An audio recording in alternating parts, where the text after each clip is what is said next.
and we have a lot to get to, but we got to start with the Carolina team in blue down there in Chapel Hill. And this was awful. I mean, listen, I was there when they got run by Tennessee at Mohegan Sun. Then they got run by Kentucky by 29 and lost to Notre Dame. But this one was the worst of them all. You know, they trailed by 27 at half, the largest halftime deficit for the program in 25 years. Sean, what the hell is wrong with Carolina? Well, in tonight's game, Jeff, I think it's pretty straightforward. Their defense left them. And Jeff Van Gundy once told me this long time ago.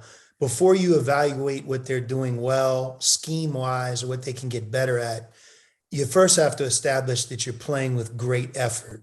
And I would say that before we can establish what Carolina is good or not good at on defense, tonight they didn't play with the effort needed to win.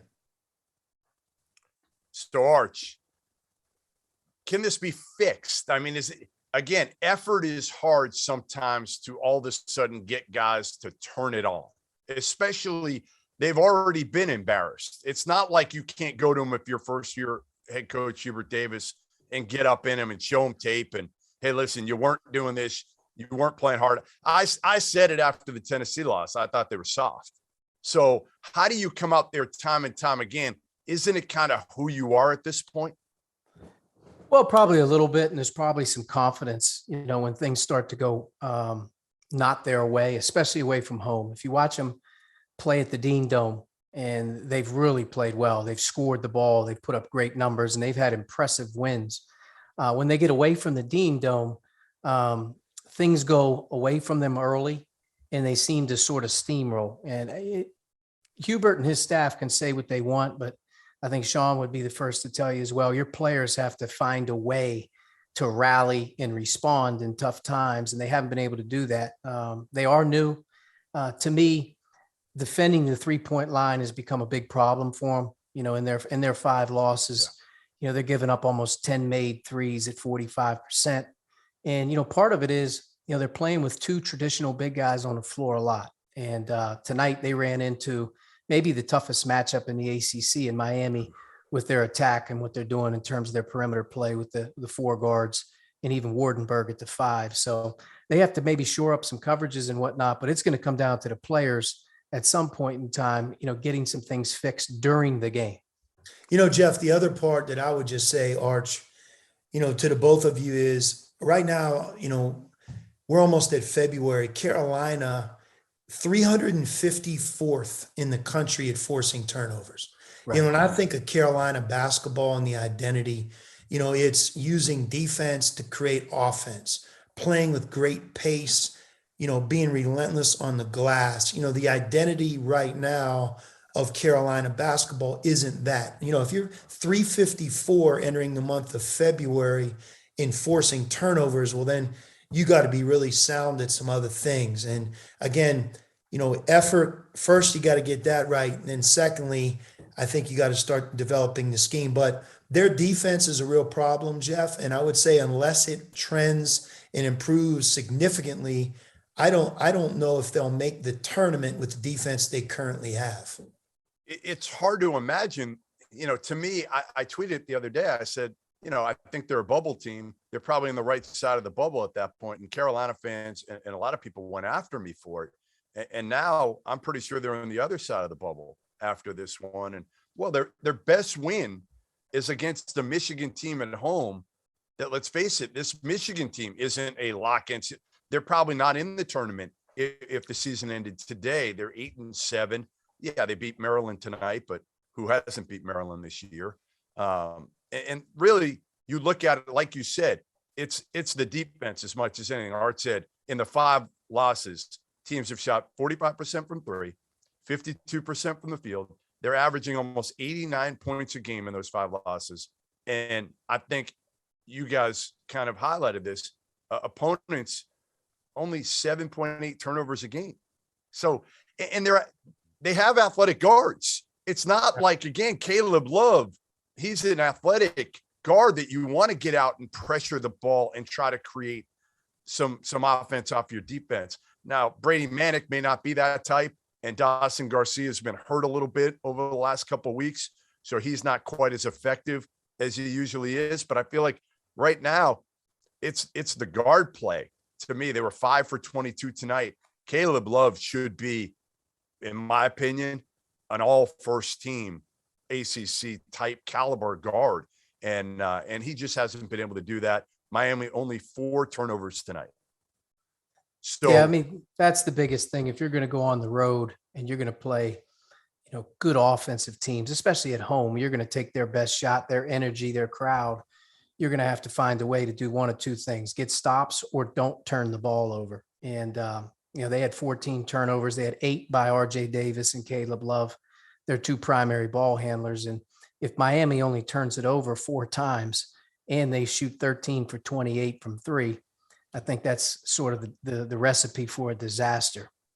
Hey, look, we watched Baylor. We watched Kansas. Both played on the road here tonight. Baylor played shorthanded. Kansas, coming out of the last media timeout, is down. And you watched kind of how both of those teams played on the road, defensively, offensively, with unreal energy, playing to win, what we've come to expect.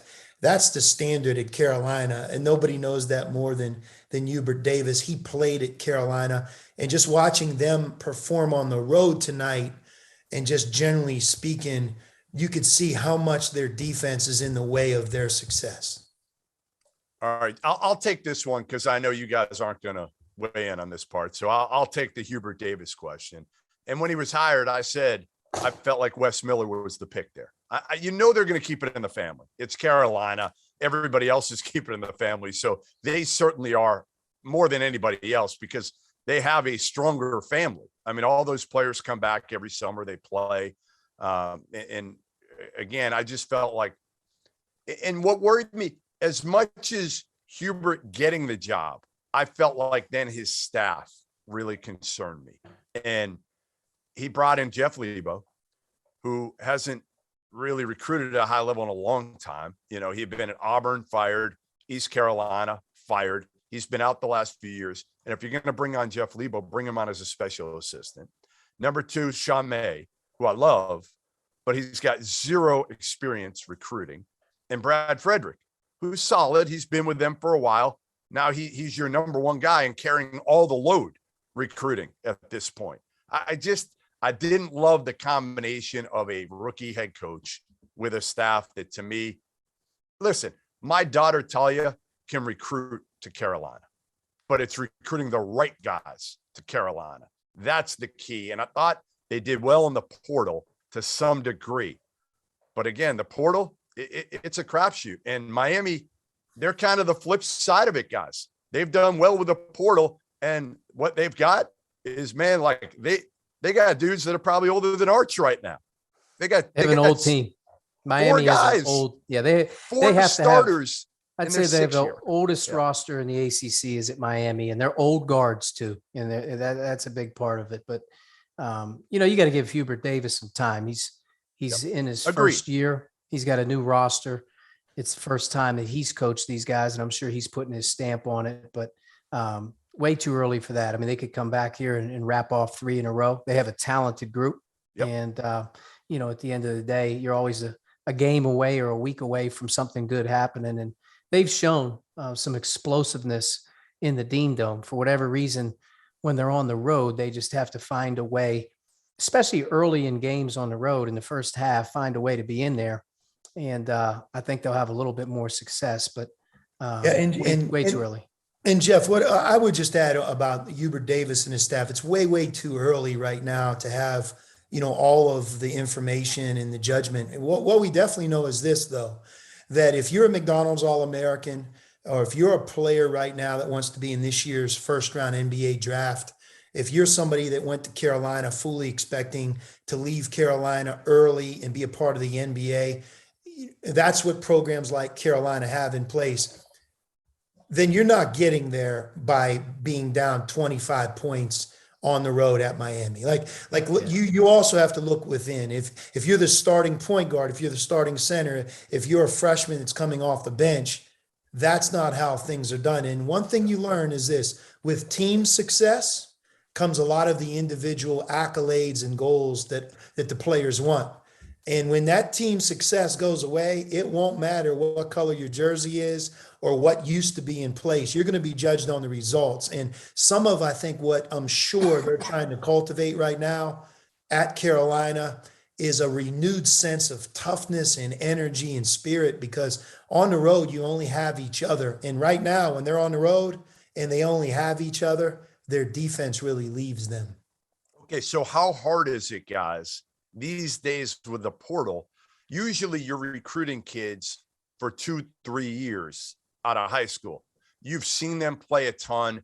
You know a little bit more about their background, maybe their mental toughness. Now you're getting guys off the portal that, let's face it, you got to fill a gap. You're looking in there. All right. Like, I'm looking at the numbers, again, Dawson Garcia, you might make a couple phone calls. If you don't know that coach that well, they're not going to be transparent with you. Let's face it. So you don't know what you're getting as much. How difficult is it for these coaches right now that are rebuilding their rosters through the portal? I'd say part of it is what you're asking that incoming transfer to do. I mean, there's expectations and there's reality. If you're going to bring in a guy from the portal to be a stopgap guy and be, a role player, sometimes that's an absolute disaster depending on what they sign up for. If you're bringing in guys that have a great opportunity to play a lot of minutes, then you probably have more of a chance to see who he really is, in terms of as a player. Dawson Garcia, he's a terrific player. He's a Carolina player out of high school. He's coming off of a head injury and whatnot, maybe his first game back here. But he's a good player. Brady Manick, he plays at Oklahoma, starts for 3 or 4 years for Lon Kruger. You're going to get a well-coached guy. He's a front court player who can shoot. But they're also first-year players with those other guys that have been there for a year or two, like Armando Bacot and RJ Davis and Caleb Love. They haven't played together. So you go through some of those growing pains. But part of it is what you're bringing the guy in to do. And part of it is what that guy coming in thinks he's going to do. And if those things don't align, then you could have some problems in the portal.